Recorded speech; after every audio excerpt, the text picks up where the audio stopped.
সম্মানিত ভিউয়ার্স, আসসালামু আলাইকুম। আশা করি সকলেই ভালো আছেন। আপনারা একটা ধানের জমি দেখতে পাচ্ছেন। এটি হচ্ছে ধানের প্রোডাকশন বেল্ট। এইখান থেকে ধান বীজ উৎপাদন হয়। এই বীজ উৎপাদন থেকে পরে এটা প্যাকেট হয়ে প্রক্রিয়াজাতকরণ করে বাজারে প্যাকেটজাত হয়ে বিক্রি হয়, কৃষকের কাছে পৌঁছায়। তো আপনার বীজ প্রোডাকশন করতে গেলে আসলে অনেক কিছু রুলস মানতে হয়। যেমন আপনি সচরাচর অন্য ধানের মতো আপনি এই ধান চাষাবাদ করতে পারবেন না। আপনাকে রোগিং করতে হবে। অন্য ধানের তুলনায় আপনাকে এটি বেশি যত্ন নিতে হবে।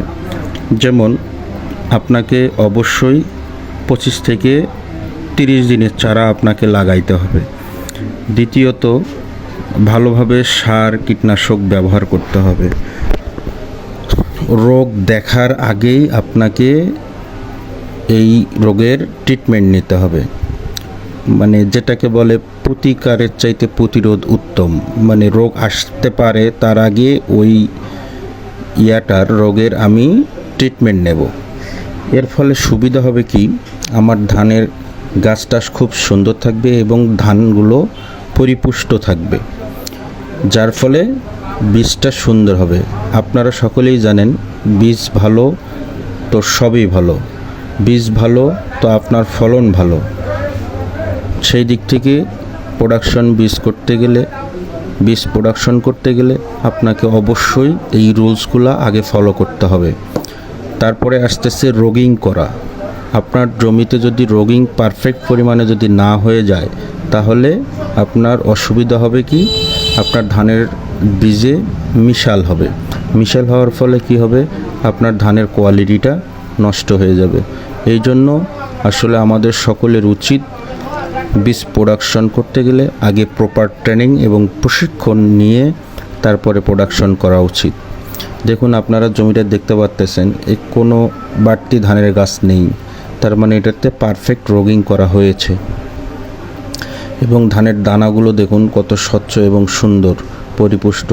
তার মানে এখানে কি, আমরা কীটনাশকটা এখানে ভালোভাবে ব্যবহার করাইতে পারছি, যার কারণে রোগ নাই এবং ধানগুলো খুব সুন্দর হয়েছে। এবং এইটা সামনের সিজনে এই ধানটা প্যাকেটজাত হয়ে কৃষকের কাছে পৌঁছাবে।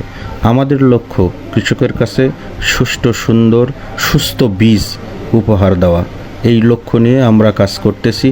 আপনারা সকলেই দোয়া করবেন আমরা যেন ভালো একটা বীজ এবং ভালো, সুস্থ, সবল, সুন্দর ফলনের প্রতি বিশ্বাসী আশ্বস্ত রেখে আমরা যেন কৃষককে সুন্দর একটা বীজ উপহার দিতে পারি।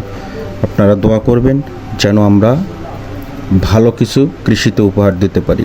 আপনারা দেখতে পাচ্ছেন ধানটা কত সুন্দর। যদিও ধানটা এখনও পাকেনি, পাকার প্রায় শুরু হয়েছে, হয়তো কিছুদিনের মধ্যে পেকে যাবে।